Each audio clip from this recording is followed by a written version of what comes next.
अस्सलामुअलैकुम नाज़रीन, आप देख रहे हैं programme the review Kamran Yusuf और शहबाज राना के साथ। द रिव्यू में हम पाकिस्तान की मईशत, खारजा अमूर और नेशनल सिक्योरिटी से जुड़े मामलात पर बात करते हैं। पीर से चीन के वज़ीर-ए-आज़म पाकिस्तान का दौरा कर रहे हैं। ये दौरा, उसके दो मकासद हैं। एक तो बायलैटरल विजिट होगा 11 साल के बाद किसी भी चीन के वज़ीर-ए-आज़म का, और दूसरा जो पाकिस्तान में 15 और 16 अक्टूबर को शंघाई कोऑपरेशन ऑर्गेनाइजेशन का इजलास हो रहा है, तो उसमें वो शिरकत करेंगे।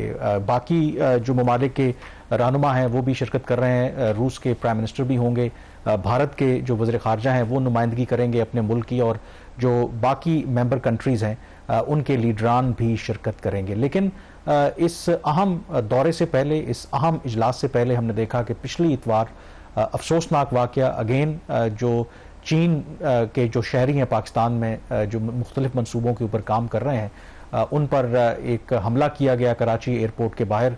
2 चाइनीज़ इंजीनियर्स उसमें अनफॉर्चुनेटली मारे गए। और फिर शहबाज, इस वाक़े के हवाले से तो बात करेंगे, लेकिन आज भी कम से कम 2 वाक़े हुए हैं। एक तो बलूचिस्तान में दहशतगर्दी का वाक़या हुआ है जिसमें 20 जो मजदूर हैं कोयले की कान में काम कर रहे थे वो मारे गए हैं। लेकिन उससे पहले अगेन जब हम चीन के हवाले से बात कर रहे हैं, तो जुलाई 2021 में आपको पता है कि धासू हाइडल पावर प्रोजेक्ट के ऊपर भी जो सबसे बड़ा अब तक का जो दहशतगर्दी का वाक़या, जिसमें एक वाक़े में 9 चाइनीज़ इंजीनियर्स मारे गए थे, उसके जो 2 मुजरिम थे जिनको सजाए मौत दी गई थी नवंबर 2022 में, आज पंजाब जो काउंटर टेररिज्म डिपार्टमेंट है उनकी तरफ से खबर आई है कि उनको साहिवाल की जो एक जेल थी मुंतकिल किया जा रहा था किसी दूसरी जेल में।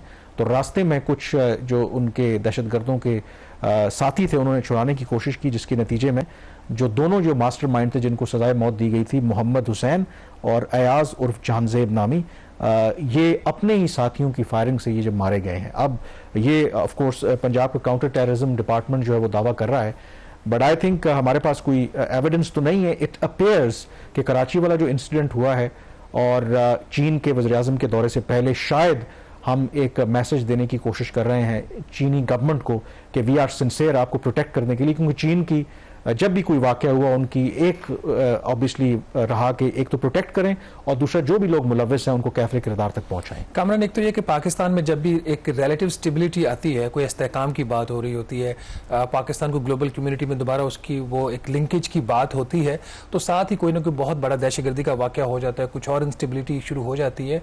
ये जो कराची वाला वाक़या हुआ, इतना अफसोसनाक वाक़या जहाँ पे एक तो सिक्योरिटी ब्रीच हुआ, हम एक दफ़ा फिर नाकाम हुए बुरी तरह, हुकूमत पाकिस्तान इनको सिक्योरिटी नहीं प्रोवाइड कर सकी। अभी मेरे ख्याल मार्च में शायद इससे पहले वाक़या हुआ था दासू, 26 मार्च को, उसमें चाइनीज़ की हलाकतें हुई। अभी दासू, उससे पहले जो दासू पे अटैक हुआ उसमें चाइनीज़ की हलाकतें, और चाइनीज़ अब इन चीज़ों को बहुत ही सीरियस लेते हैं।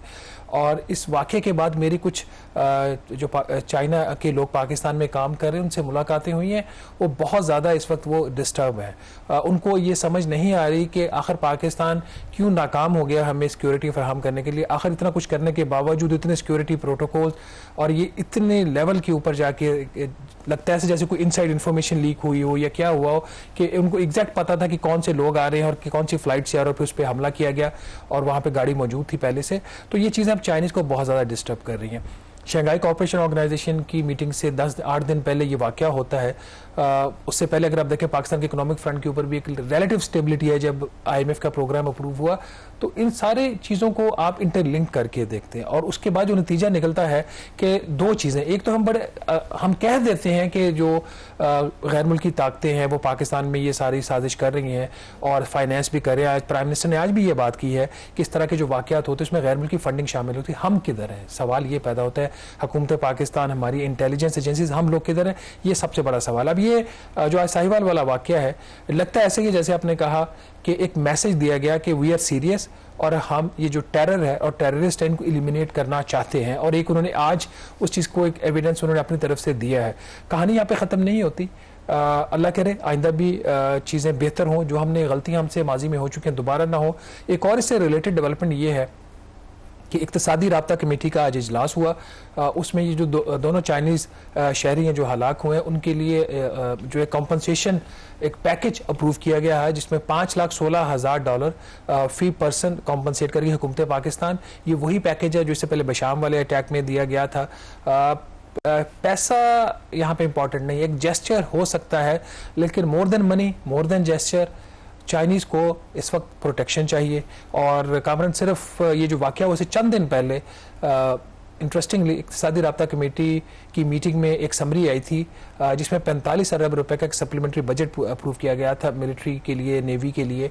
उसमें 24 अरब रुपया उन 2 स्पेशल सिक्योरिटी डिवीजन्स के लिए था जो चाइनीज़ की प्रोटेक्शन के लिए और ख़ासतौर पर सीपेक की प्रोटेक्शन के लिए बनाई गई थी आफ्टर द सीपेक इनॉग्रेशन। ये सवालिया निशान है हमारे यहाँ। अब लेट्स सी, आई थिंक सवालिया निशान, देखें इसमें कोई शक नहीं है जो आपने पूरा कि पाकिस्तान में जब भी एक रिलेटिव थोड़ी सी स्टेबिलिटी आने लगती है तो कहीं ना कहीं इस तरह के वाक़यात होना शुरू हो जाते हैं। और एक चीज़ तो बड़ी तय है कि इसमें कोई शक नहीं है कि एक लार्जर जियो पोलिटिकल गेम यहाँ पर हो रही है, क्योंकि अगर आप देखें तो पाकिस्तान में और ख़ास करके ये जो दहशतगर्द तंजीमें हैं, बलोच जो मजीद ब्रिगेड, BLA, इनका सिर्फ और सिर्फ टारगेट चाइनीज़ है, ये किसी और को उस तरह से निशाना नहीं बना रहे। प्रॉब्लम हमारे यहाँ ये बिल्कुल हमारा ये फेलियर है, इंटेलिजेंस भी फेलियर है, हमारा जो प्रोटोकॉल हम फॉलो कर रहे थे उसका भी फेलियर है, क्योंकि ये तो हमें पता है कि चीन को हर सूरत में जो मुल्क के अंदर उनके दुश्मन हैं और मुल्क से बाहर हैं वो टारगेट करेंगे। तो आप जो भी अरेंजमेंट करते हैं पहले आप थ्रेट परसेप्शन को असेस करते हैं और उसके मुताबिक आप एक्ट करते हैं। ये बात बिल्कुल अपनी जगह पे कायम है कि जो एक दहशतगर्द होता है उसको एक मौका चाहिए होता है और अगर खुद कुछ हमला आवर हो तो एलिमेंट ऑफ सरप्राइज उसके पास होता है। लेकिन गिवन द फैक्ट के पिछले 5 सालों में जितने 6 सालों में जो अटैक्स हुए हैं चाइनीज़ के ऊपर, और अब कुल मिलाकर 19 चाइनीज़ जो शहरी हैं वो पाकिस्तान में मारे गए हैं, ये काफ़ी अलार्मिंग फिगर है। गिवन के चाइनीज़ जो हैं वो रिस्क टेकर्स हैं अफ्रीका के अंदर, जहाँ पर लॉ एंड ऑर्डर की सिचुएशन पाकिस्तान से कहीं ज़्यादा बुरी है, वहाँ पर इस तरह की सूरत हाल नहीं है। तो आई थिंक मेरा जो मानना है कि चाइनीज़ से मेरी भी जो इंटरेक्शन होती रहती है, जो बिजनेस एज यूजुअल है, कि अभी भी हमने ऑब्वियसली जो एक रिचुअल है, चले इमदाद का ऐलान किया प्राइम मिनिस्टर की तरफ से, प्रेसिडेंट की तरफ से, बाकी इदारों की तरफ से कंडोलेंसेज कि जी हम कैफे किरदार तक पहुंचाएंगे। आई थिंक बात अब इससे आगे बढ़ गई है। हमें तो शुक्रगुजार होना चाहिए कि चीन के प्राइम मिनिस्टर उसके बावजूद पाकिस्तान के दौरे पर आ रहे हैं। अगर वो ना आते तो शायद हम उनसे गिला नहीं कर सकते थे। नहीं, ये बात आपने बिल्कुल ठीक कही है कि चाइनीज़ को हम जितना भी अप्रिशिएट करें सारे केस में वो बहुत कम है। ओवरऑल अगर देखा जाए ना, पाकिस्तान और चाइना के जो रिलेशंस हैं और जितनी इन रिलेशंस की अहमियत हाईएस्ट लेवल पे है, chief of the army staff, prime minister of Pakistan, president of Pakistan, सब इस चीज़ को एक्नॉलेज करते हैं और चाइनीज़ उसको रेसिप्रोकेट करते हैं। लेकिन जब ये चीज़ें नीचे ट्रांसलेट होती हैं कामरान, तो उस तरीके से ट्रांसलेशन इसकी नहीं होती। इनके SOPs बने थे चाइनीज़ की प्रोटेक्शन के लिए लास्ट वाक़े के बाद। मुझे एक चाइनीज़ नेशनल ने वो मुझे SOP का नोटिफिकेशन दिखाया 40 पेजेस का। SOP कुछ बड़े सिंपल होते हैं कि आपने ABCD ये काम करना था, उनका ये क्या मतलब, उसके बावजूद ये, और उनको फॉलो करना चाइनीज़ के लिए इंतहाई मुश्किल हो गया है। उनको कहा गया कि बुलेट प्रूफ गाड़ियों के बगैर आप घर से बाहर नहीं निकल सकते। अगर आपकी गाड़ी नहीं है तो हम आपका मसला है, हमारा मसला नहीं है। आप एयरपोर्ट से बाहर नहीं आ सकते। इसके बल्कि एयरपोर्ट के ऊपर स्पेशल वो काउंटर बनाया कि आप जो चाइनीज़ हैं वो पहले अपना इंदराज करवाएंगे, तो उनके हवाले से भी उनको अच्छा नहीं लगा कि ये आप डिस्क्रिमिनेट कर रहे हैं कि एग्जैक्टली कि आप हमारे लिए ही क्यों ये चीज़ें कर रहे हैं। एक और जो चीज़ अगर देखा जाए रिलेशंस के हवाले से, इस वाक़े की में जो लोग हलाक हुए थे उसके बारे में मुतज़ाद 2 स्टेटमेंट्स आई हैं वज़ारत ख़जाना की तरफ से। वज़ीर ख़जाना ने प्रॉब्ली आउट ऑफ गुडविल वो फोरफ्रंट पे आए, उन्होंने एक रिकॉर्डेड वीडियो स्टेटमेंट जारी की जिसमें उन्होंने कहा कि ये जो चाइनीज़ नेशनल मारे गए हैं ये इंजीनियर्स उस टीम का हिस्सा थे जो पाकिस्तान के साथ नेगोशिएट कर रहे थे एनर्जी डेट की रिस्ट्रक्चरिंग के हवाले से। तो जब ये स्टोरी छपी तो मुझे दूसरी साइड से कुछ लोगों ने अप्रोच किया, उन्होंने कहा कि ये खबर जो है, ये जो क्लेम है पाकिस्तान का, ये ठीक नहीं है। ये जो लोग थे ये वर्कर्स थे, उस प्लांट के ऊपर काम कर रहे थे, they were the employees of the plant, इनका उससे कोई लेना पोर्ट कासिम के ऊपर। और चाइनीज एम्बेसी की स्टेटमेंट भी यही थी जो एग्जैक्टली इनका वो जो टीम है जो नेगोशिएट करती है या नहीं करती, उससे इनका कोई लेना देना नहीं है। बहरहाल गवर्नमेंट ऑफ पाकिस्तान ने अपनी गलती को उन्होंने उसको रियलाइज किया और फिर एक क्लैरिफिकेशन वज़ारत ख़ज़ाना ने दोबारा जारी की। उसने कहा नहीं जी, इनका उनसे कोई ताल्लुक नहीं। तो ये मीडिया में एक मिसलीडिंग एक रिपोर्ट चली गई है। तो और इसमें आई थिंक चाइनीज के ऊपर जितने भी अटैक्स हुए हैं, अनफॉर्चुनेटली हमारा जो कंडक्ट है थोड़े से हम ट्रांसपेरेंट नहीं है। जो धासू में जो वाकया हुआ था, मुझे बिल्कुल याद है कि दफ्तर खारजा की तरफ से जो स्टेटमेंट आई, पहले हमने उसको हादसा बताने की कोशिश की, लेकिन चाइनीज की तरफ से फिर स्टेटमेंट आया कि नहीं, ये दहशतगर्दी का वाकया है। इवन इस केस के अंदर भी रात भर ये कंफ्यूजन थी कि ये पहले कहा कि ये ऑयल टैंकर की वजह से धमाका हुआ है, फिर कहा गया जी को कन्वॉय था, लेकिन ये नहीं बताया गया कि चाइनीज़ थे। फिर जो सुबह चाइनीज़ एम्बेसी की तरफ से स्टेटमेंट वेबसाइट के ऊपर आई, उसमें उन्होंने कंफर्म किया। तो ये हमारा जो प्रॉब्लम है कि शायद हम एक इशू को दबा देंगे तो मामला हल हो जाएगा, इसको भी ठीक करने की ज़रूरत है। And more importantly before we move forward, I think ये इस तरह की जब मूवमेंट होती है, आपको भी पता है, हम एज ए जर्नलिस्ट, मुझे भी अच्छी तरह से पता है, मैं फॉरेन अफेयर्स कवर करता हूँ, जो चीज़ गवर्नमेंट ने छुपानी होती है, जो वीवीआईपी मूवमेंट होती है, आपको एज ए जर्नलिस्ट आप इस वजह से नहीं कि आपने कुछ का गलत इस्तेमाल करना है, लेकिन अपने लिए आप इंफॉर्मेशन गैदर करने की कोशिश करते हैं, जिसको ये छुपाना चाहते हैं वो छुप जाती है। ये सबसे अहम सवाल है कि इस तरह की जब मूवमेंट हो रही है तो वो दहशतगर्दों तक कैसे पहुंचती है कि ये इतना हाई प्रोफाइल जो कन्वॉय है, काफिला यहाँ से गुजरने वाला है, या तो जो दहशतगर्दों के पास कोई ऐसी टेक्नोलॉजी आ गई है, या जो लोग उनको सपोर्ट करते हैं मुल्क, वो हमारी इस तरह की जो हमारी जो इंटेलिजेंस एजेंसीज हैं, वो इन्फॉर्मेशन वहाँ से टेक्नोलॉजी की वजह से लीक हो रही है, या हमारे इनसाइड इस तरह की जॉब है। आई एम श्योर कि हमारी पब्लिक, हम करते नहीं है इतने, हम ओपन नहीं है, इंक्वायरी हो रही होगी जिन जिन की जिम्मेदारी थी, क्योंकि इसके बगैर तो गुजारा नहीं चलेगा कि ठीक है जी हमने रोकने की कोशिश की, नहीं हुआ। लेकिन सबसे इंपॉर्टेंट बात कि ये इंफॉर्मेशन लीक कैसे हुई है कि यहाँ से इस वक्त ये कन्वॉय गुजरना है। नहीं, ये आप ठीक कह रहे हैं, ये एक बहुत बड़ा एक सिक्योरिटी लैप्स है और डेफिनेटली इसके जवाब ढूंढे जाएंगे और उसके बाद उन चीज़ों को, उन लैप्सेस को, उन गैप्स को फिक्स किया जाएगा और होपफुली ये लास्ट वाक़या हो गया। अदरवाइज अगर ये सिलसिला इसी तरह चलता रहा तो चाइनीज़ इस वक्त जो उनके अंदर जो चाइनीज़ की शहरियों की जो कैफियत है ना पाकिस्तान, वो बयान नहीं की जा सकती। एक तरफ वो कहते हैं कि हमारे ऊपर हमले हो रहे हैं, हमारी जानें हो रही हैं, और दूसरी तरफ जिस किस्म की हैंडलिंग हो रही है अफेयर्स की, जैसे फाइनेंस मिनिस्टर की पहले एक स्टेटमेंट आई, फिर दूसरी स्टेटमेंट आई, उसके ऊपर भी वो काफ़ी नाराज़ थे कि नेगोशिएटर्स का जो पावर प्लांट्स के जो एम्प्लॉइज हैं उनसे क्या लेना देना है, they are all together different people. और उसका ऑब्जेक्टिव क्या था? आई थिंक वो फाइनेंस मिनिस्टर को लैक ऑफ कम्युनिकेशन गवर्नमेंटल भी जो है। और आई थिंक इसमें जो अब चीन के प्राइम मिनिस्टर का विजिट होगा, सिक्योरिटी पहले भी इशू था, लेकिन इस वाक़े के बाद इट सीम्स के जी वो तमाम जो इशू है, जो एजेंडा है, वो ओवरशैडो कर जाएगा। आई थिंक इसके हवाले से हमें कोई ना कोई नई चीज़ करनी पड़ेगी, जैसे हमने पहले भी डिस्कस किया था, जॉइंट सिक्योरिटी कंपनी। अब पाकिस्तान के ऊपर मेरे ख्याल में बहुत ज़्यादा दबाव होगा कि कुछ करना पड़ेगा नया, ऐसे काम नहीं चलेगा। अब ये रेजिस्ट करना इनके लिए काफ़ी मुश्किल हो जाएगा। होपफुली अगले हफ्ते जब हम प्रोग्राम करेंगे तो तब तक ये एसईओ खैरियत से हो जाएगी और उसके जो आउटकम्स है वो बड़े फेवरेबल, ओवरऑल फेवरेबल कह सकते हैं पाकिस्तान के लिए। कितना बड़ा इवेंट इतने सालों के बाद इस्लामाबाद में हो रहा है, पाकिस्तान में हो रहा है, ये in a way it's an honour for Pakistan और लेट्स होप कि इसमें कोई फौपा ना हो। और जाते हुए दो चीज़ें डिस्कस करनी है। एक तो बलूचिस्तान के हवाले से जो हमला हुआ है कराची में, दहशतगर्दी का वाक़या, उसमें मजीद ब्रिगेड ने जो कलदम है पाकिस्तान में जिम्मेदारी कबूल की है। तो मुझे जो ज़राए ने बताया कि माजी में भी चीन ने कोशिश की थी कि यूएन की सैंक्शंस कमेटी है 1267, जिसमें जो इस तरह की दहशतगर्द तंजीमें होती हैं उनको बैन किया जाता है। मेरी किसी चाइनी सोर्स से बात हो रही थी, तो माजी में जब कोशिश की तो जो कई बाकी ममालिक हैं तो उन्होंने रेजिस्ट किया कि जी इतना एविडेंस नहीं है। अब मेरी जो इतला है कि एक दोबारा कोशिश की जाएगी चीन और पाकिस्तान की तरफ से कि मजीद ब्रिगेड को लिस्ट किया जाए। यूएन जो सिक्योरिटी काउंसिल की सैंक्शंस कमेटी है, इंपॉर्टेंटली चीन परमानेंट मेंबर है, पाकिस्तान जो है नॉन परमानेंट मेंबर इलेक्ट हुआ है 2 साल के लिए, और अगले साल यानी कि 1 जनवरी 2025 से 2 साल के लिए अपनी जो मियाद है वो शुरू करेगा। और दोनों मुल्क ये कोशिश करेंगे कि इसी तरीके से इसको जो बैंड ऑर्गेनाइजेशंस हैं यूएन सिक्योरिटी काउंसिल के तहत उसमें शामिल किया जाए। तो देखते हैं कामयाबी मिलती है। दूसरा अफसोसनाक वाक़या जो बलूचिस्तान के इलाके दुकी में पेश आया, जिसमें 20 मजदूर जो कानकुन थे उन पर हमला किया दहशतगर्दों ने। उसमें बताया जा रहा है कि 4 का ताल्लुक अफगानिस्तान से भी है, मजदूर थे आम बेचारे। इसके अलावा बाकी जो तमाम जो लोग हैं उनका ताल्लुक बलूचिस्तान से, योब, किला सैफुल्ला, पशीन, मूसा खेल और कुछ लाख से है। किसी ग्रुप ने अभी तक, जब हम ये प्रोग्राम रिकॉर्ड कर रहे हैं, जिम्मेदारी कबूल नहीं की, लेकिन माजी में बलोच लिबरेशन आर्मी ने इस तरह के वाक़यात किए हैं। और जो इतलात आ रही हैं, जो ऐनी शाहिदीन हैं, उन्होंने यही कहा कि दहशतगर्दों ने यह हमला करने से पहले वो चिल्लाए कि हमने आपको पहले भी वार्निंग दी थी कि यहाँ पर ये काम करना बंद करें। तो इसका मतलब है कि मल्टीपल फ्रंट्स के ऊपर ये जो दहशतगर्द हैं चाइनीज़ को निशाना बना रहे हैं। बलूचिस्तान के अंदर जो लोकल अगर कोई थोड़ा बहुत काम चल रहा है तो उसको भी डिस्टर्ब करने की कोशिश कर रहे हैं। तो ये बहुत बड़ा चैलेंज है पाकिस्तान के लिए, इससे निपटना। यहाँ पर ब्रेक लेंगे, ब्रेक के बाद जिक्र करेंगे कि IMF की एक तफसीली रिपोर्ट सामने आई है जिसके तहत पाकिस्तान को $7 अरब का प्रोग्राम दिया गया था। उसमें काफ़ी इंटरेस्टिंग ऑब्जर्वेशंस भी हैं और जो शराइत पाकिस्तान ने इन राइटिंग मानी है उसके बारे में बात करेंगे, लेकिन इस ब्रेक के बाद। जी, ब्रेक के बाद एक दफ़ा फिर आपको खुशामदीद कहते हैं। 25 सितंबर को पाकिस्तान को एक और IMF का प्रोग्राम जो है वो मिला था।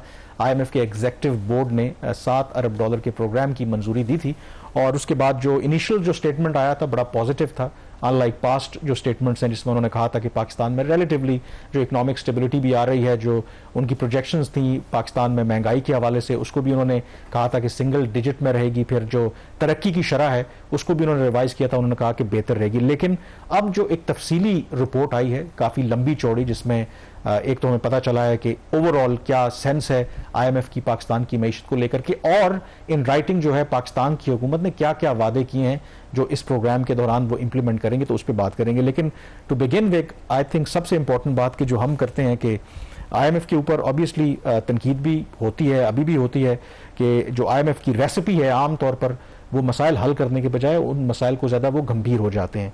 तो IMF ने इसका जिक्र भी किया था कि हम मारें तो तब भी बुरे हैं, अगर ना मारें तो तब भी बुरे हैं। तो ये वाली कोई सूरत हाल है। तो आखिर IMF को क्या ज़रूरत आन पड़ी कि वो अब अपने आप को शायद जस्टिफिकेशन दे रहे हैं कि देखें अगर हम प्रोग्राम दे रहे हैं पाकिस्तान को तो तब भी हमारे ऊपर तनकीद हो रही है, अगर हम ये नया प्रोग्राम ना देते तो फिर भी हमारे ऊपर इल्ज़ाम आएगा होता। कामरान, ये एक बड़ा ब्रॉडर क्वेश्चन है जिसको IMF ने इस दफ़ा रेज किया है और इट सीम्स के जो कुछ यहाँ पे छपता है, बोला जाता है और बाकी जगहों पे भी बोला जाता है, आउट ऑफ कंट्री भी, उसको IMF सीरियस लेता है। उन्होंने जो ओवरऑल जो रिस्क है प्रोग्राम के और IMF को जो रिस्क है इस प्रोग्राम से, उसका इस दफ़ा जिक्र किया है। देखिए, उनके सामने दो सवाल थे। पहला सवाल ये था कि क्या पाकिस्तान को कर्ज देना चाहिए। पाकिस्तान का हमेशा से दावा है कि वी आर दी मतलब मेंबर ऑफ द IMF और ये हमारा राइट है, IMF का हमारे ऊपर कोई एहसान नहीं है। लेकिन उसके लिए क्वालिफाई करने के लिए कि आप एलिजिबल हो उस प्रोग्राम के लिए, उसके लिए कुछ शराइत होती हैं, कुछ बेसिक चीज़ें होती हैं और माजी में ये एक रवायत रही है और IMF खुद बहुत दफ़ा ऐसा हो कि IMF ने जानबूझकर आंखें बंद की हैं गलत काम होने से जो पाकिस्तान में हो रहा होता है। तो इस दफ़ा भी वही चीज़ थी।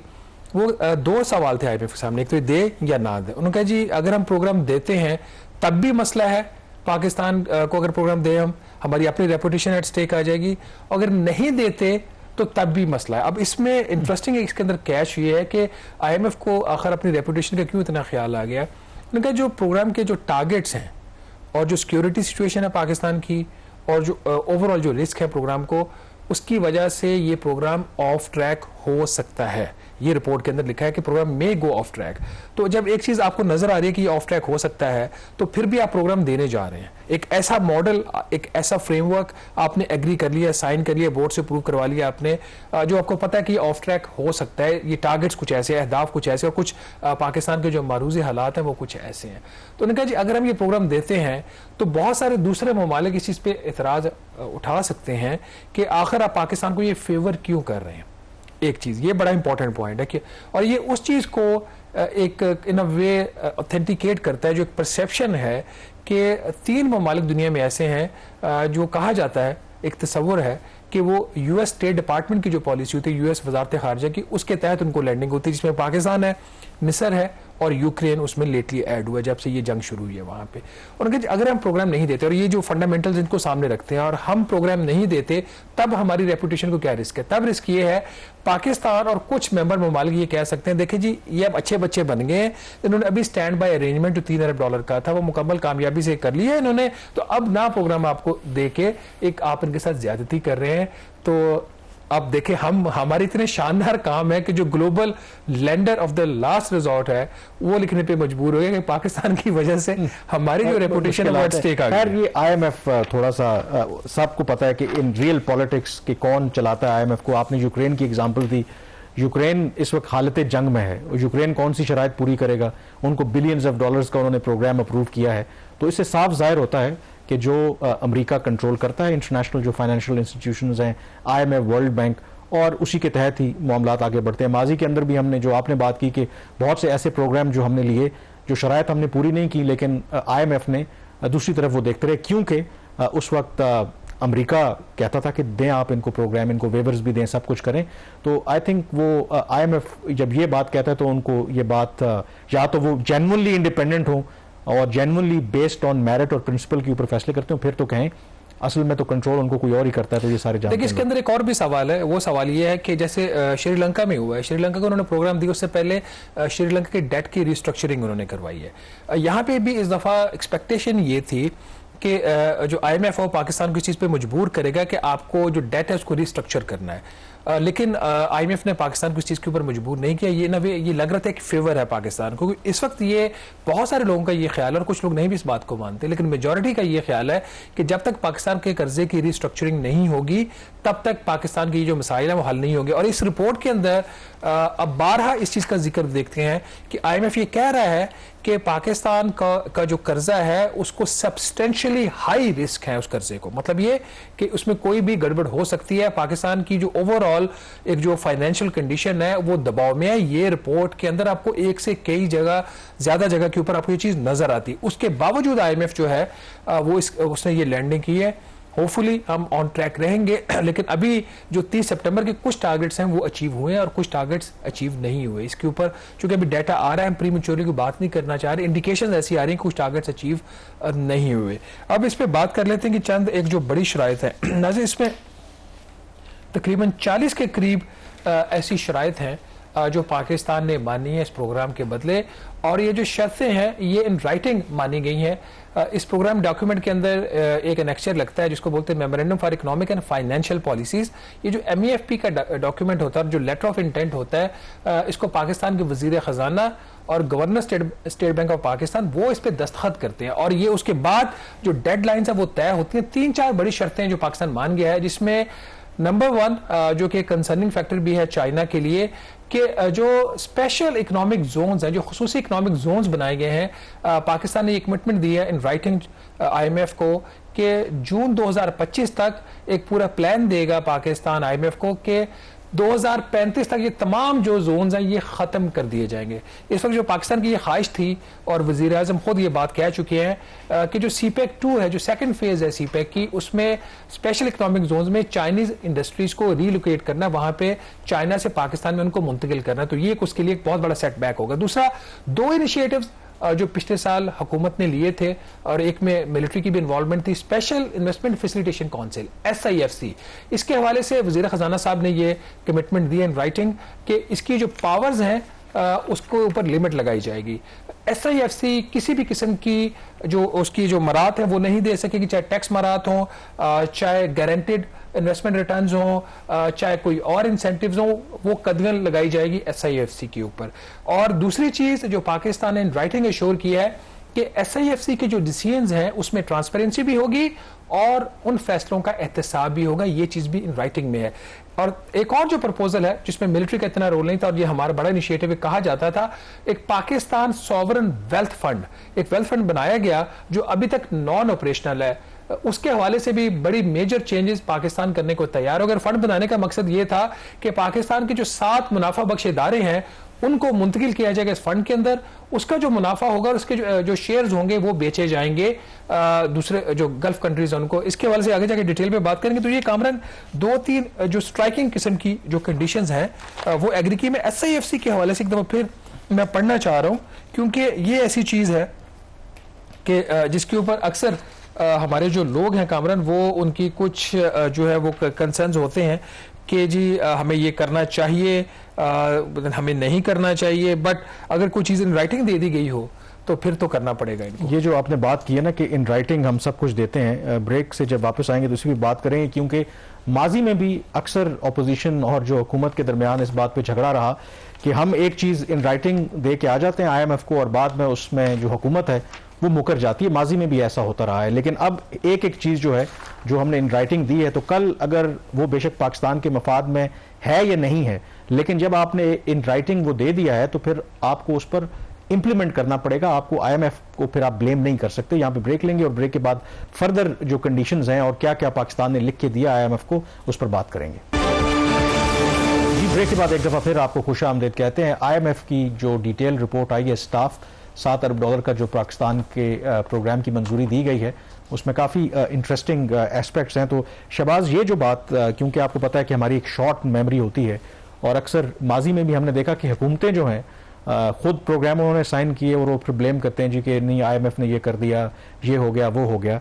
अब यहाँ पर जब आप खुद लिख के बहुत सी चीज़ें दे रहे हैं और कल जब आप IMF आपसे कहेगी कि आपने इस पर अमल दरामद करना है, तो फिर आपको गिला नहीं करना चाहिए। उस वक्त फिर वो कोशिश करते हैं कि आप लोगों को बेवकूफ़ बनाएं। तो मतलब जो कमिटमेंट्स की हैं, डू यू थिंक इससे गवर्नमेंट जो है वो फिर नहीं सकती? Because it's a public document, सबको पता है कि हमने ये कमिटमेंट्स की हैं। अब कल हो सकता है कि हम SIFC की बात हो या स्पेशल इकोनॉमिक जोन हो या बाकी जो कमिटमेंट्स हमने की हैं उससे हम पीछे हटने की कोशिश करें, तो इस गवर्नमेंट के पास जवाब नहीं हटने का। देखिए कामरान, एक तो ये कि खासतौर पर अगर ओवरऑल आप कंडीशंस को देखें तो ये शराइत बुरी नहीं है। बहुत सारी ऐसी चीज़ें हैं जो पाकिस्तान में फिस्कल डिसिप्लिन के लिए, एलीट कैप्चर को ख़त्म करने के लिए भी ज़रूरी है। उस पर बात करनी है। और कुछ ऐसी चीज़ें हैं जो कि IMF की पॉलिसीज गलत रही हैं माजी में, अभी भी गलत है। जैसे एनर्जी प्राइसिंग है, जो बिजली की कीमतें हैं, टैक्सेशन के हवाले से सारा जोर उनका सैलरीड क्लास के ऊपर है, वो उसमें फिर आगे जाके भी बात करेंगे। SIFC एक सेंसिटिव टॉपिक रहा है पाकिस्तान में, और SIFC के ऊपर जब भी कुछ लिखा गया, बोला गया है,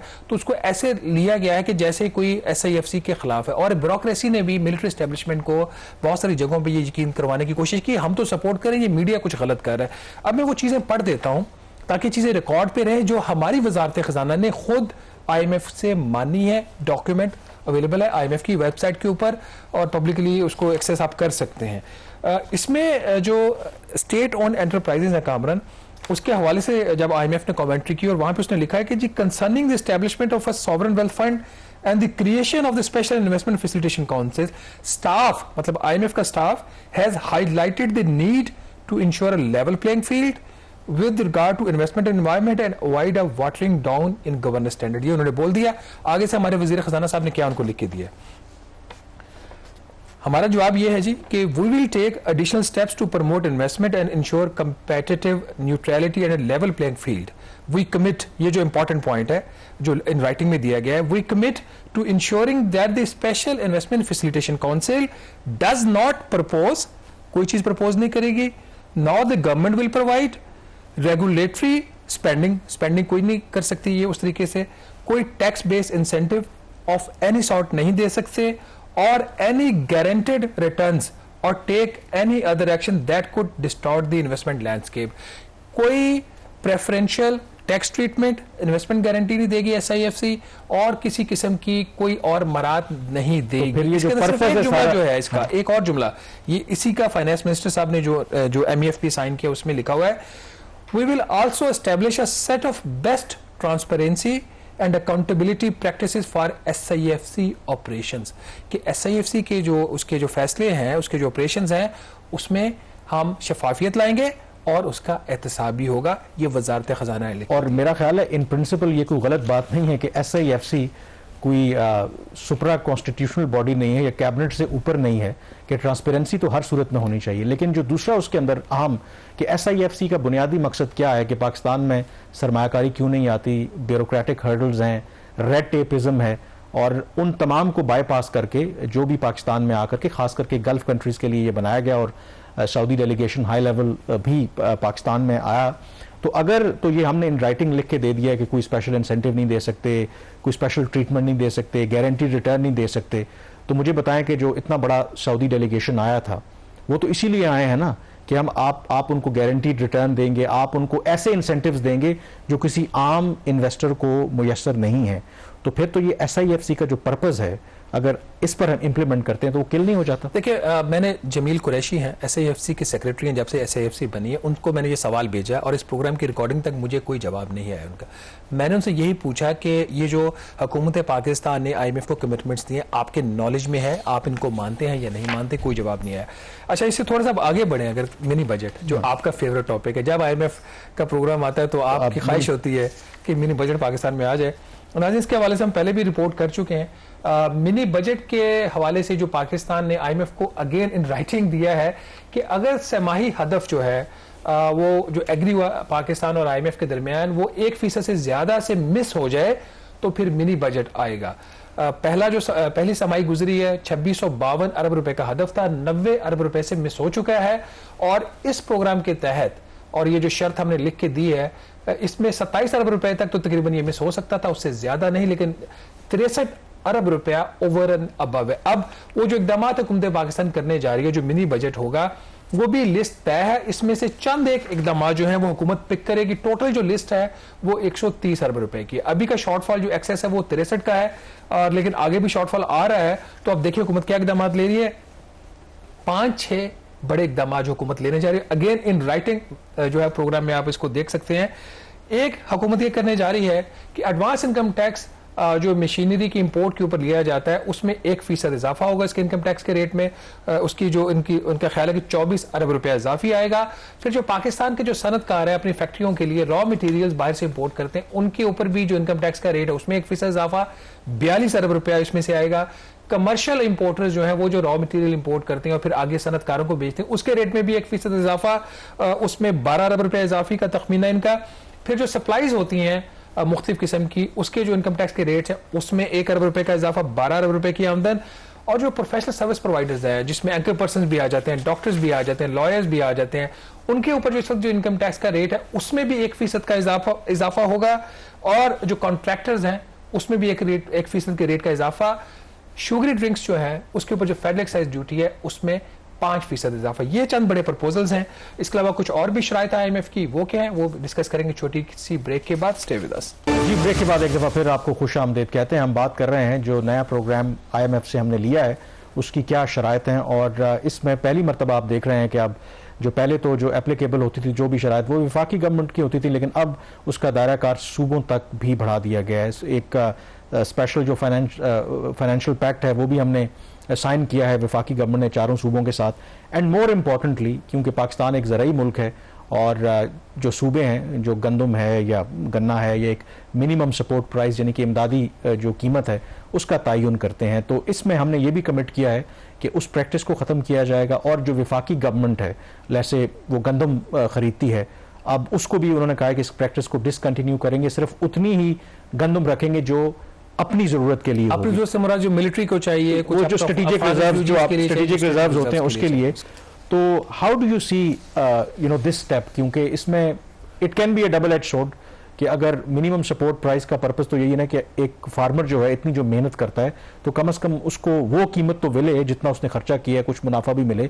लेकिन अगर आप मार्केट पे छोड़ देंगे, जैसे इंडिया में हमने देखा कि वहां पर जब इन्होंने गवर्नमेंट ने वहां पर रिफॉर्म पैकेज लाया तो वहां पर कई साल एहतजाज चलता रहा वहां पर कि उनको लगता था कि मिनिमम सपोर्ट प्राइस नहीं होगी तो प्रॉब्लम्स होंगे हमारे लिए। देखिए कामरान, ये ओवरऑल अगर देखा जो नेशनल फिस्कल पैक्ट साइन हुआ है between the government of Pakistan और 4 सूबाई हुकूमतों के, ये कोई बुरी चीज़ नहीं है, ये अच्छी चीज़ है। इसके बहुत सारे कॉन्टूअर्स हैं। इसके फिस्कल पैक्ट के अंदर कोई 10-12 शराइत हैं। फिस्कल पैक्ट की तो एक शर्त है ना कि आपने ये साइन कर ली, उसमें जैसे आपने एग्रीकल्चर सपोर्ट प्राइस का जिक्र किया और उसके साथ ही लिंक होता है हुकूमत जो खुद खरीदारी करती है, वो वफाकी हुकूमत भी होती है और सिंध और पंजाब की हुकूमत भी गंदम खरीदती है। और सिंध में गंदम जो चूहे खा जाते हैं उसकी मिसाल तो आपको पता ही है, वो तो अब ऑडिट रिपोर्ट्स में भी आ चुका है, वो चूहे खाने वाली जो बात है, चूहों का गंदम खाने वाली जो बात। अब इसमें जो चीज़ इंपॉर्टेंट है वो ये है कि क्या इन चीज़ों के ऊपर एज इट इज़ अमल दरामद होता है या नहीं होता।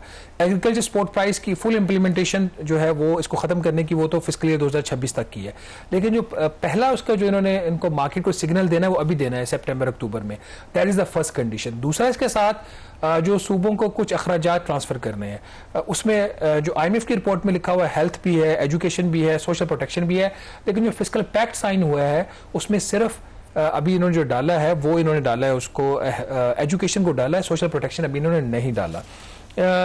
इसमें जो एग्रीकल्चर इनकम टैक्स की एक शर्त है, 30 अक्टूबर तक तमाम सूबाई हुकूमतों ने अपने जो कावानीन है एग्रीकल्चर इनकम टैक्स के उसको अमेंड करना है, और अमेंड करके जो पर्सनल इनकम टैक्स का रेट सैलरी क्लास का है छोटे किसानों के लिए वो होगा 39% तक, वो उन्होंने करना है। और जो कॉर्पोरेट फार्मिंग का रेट है 29% का उन्होंने वो करना है। और इसकी जो इम्प्लीमेंटेशन स्टार्ट होगी जनवरी 2025 से होगी। ताहम इसमें वज़ीर ख़जाना की ये इंटरप्रिटेशन है कि जो कवानीन में तब्दीली है वो अक्टूबर से नहीं होगी, जनवरी से होगी। यहाँ पे थोड़ा सा डिफरेंस है। अच्छा, वक्त क्योंकि हमारे पास कम है, एक बहुत अहम नुकता जो है, जैसे IMF की तमाम शराइत बुरी नहीं है, मसलन वो ये भी कह रहे हैं और हमने कमिट किया है कि बाय फरवरी 2025 जो सिविल सर्वेंट्स एक्ट है उसमें तरमीम की जाएंगी, और उसमें क्या किया जाएगा कि तमाम जो हाई लेवल पब्लिक ऑफिशियल्स हैं, अब ये कौन है ये आपने बताना है, कि वो जो अपने एसेट्स हैं, जो उनके बेनिफिशरीज हैं, जो उनके फैमिली मेम्बर्स हैं, वो डिजिटली फाइल करेंगे और वो एक्सेसिबल होंगे थ्रू दी FBR। अब एक तो इसमें हाई लेवल पब्लिक ऑफिशियल्स में कौन कौन आता है? 17 से 22 के तमाम officers, civil and military both? Civil service act है, नहीं इसमें मिलिट्री नहीं आएगी। मिलिट्री नहीं आएगी, अच्छा। लेकिन दूसरा इसके अंदर जो अदरवाइज आप जो रिटर्न भरते हैं, आपका जो डाटा है वो तो प्रोटेक्टेड होता है, तो क्या यहाँ पर जब वो कह रहे हैं कि एक्सेसिबल हो थ्रू एफबीआर ट्रांसपेरेंसी के लिए, तो यहाँ पर क्या कानून पे अमेंड करना पड़ेगा? अमेंडमेंट इसलिए आएगी कि वो डिस्क्लोजर वहां पे डाला जाएगा। It's a good step. It's a good step. इसमें तो मैं कह रहा हूँ बहुत सारी चीजें इसमें अच्छी है इस प्रोग्राम के अंदर। एक और जो चीज इसके अंदर है राजी, वो ये कि जो गैस की प्राइसेस हैं वो साल में 2 दफा मुकर्रर होंगी, और जो अगली प्राइसिंग डिटर्मिनेशन होगी दिसंबर इस साल, उसका नोटिफिकेशन पाकिस्तान ने 15 फरवरी 2025 को करना, यह IMF की शर्त है। Another good condition lead capture को खत्म करने के लिए कि एक जो सब्सिडाइज गैस दी जा रही है बड़े बड़े जो इंडस्ट्रियल यूनिट्स हैं उनको, उसको पाकिस्तान ने खत्म करना है जनवरी 2025 तक के लिए। और जो सॉवरन वेल्थ फंड है जो इसलिए बनाया गया था कि जो गल्फ ममालिक हैं उनको पाकिस्तान की 7 जो मुनाफा बख्श कंपनी है उनके शेयर्स बेचने की, उसके हवाले से कवानीन में तब्दीली होगी दिसंबर 2024 तक। इसमें कोई भी शेयर जो है किसी भी कंपनी का जो इस सॉवरन वेल्थ फंड के अंदर आएंगी वो बगैर कंपेटिटिव प्रोसेस के नहीं बेचा जा सकेगा, और जो इसकी आमदन होगी सॉवरन वेल्थ फंड की वो हुकूमत पाकिस्तान को मिलेगी। अभी ये है कि सॉवरन वेल्थ फंड की आमदन सॉवरन वेल्थ फंड के पास ही रहेगी। इस किस्म की इसके अंदर नाज़रीन काफ़ी ज़्यादा जो कंडीशंस हैं वो ट्रांसपेरेंसी से रिलेटेड भी हैं। अगर ओवरऑल अगर आप इस पैकेज को देखें, IMF का प्रोग्राम इंतहाई मुश्किल है, इसमें कोई शक वाली बात नहीं। पाकिस्तान ने अब इस प्रोग्राम को साइन कर दिया, और बेहतरी इसी में है अगर वाकई हुकूमत पाकिस्तान चाह रही है कि 25वां प्रोग्राम आखिरी प्रोग्राम हो, तो फिर तमाम 40 की 40 शराइत के ऊपर वक्त पर इस पर अमल करना है। यहाँ आज के प्रोग्राम से इतना ही। मुझे और कामरान यूसुफ को इजाज़त दीजिएगा। अल्लाह हाफिज़।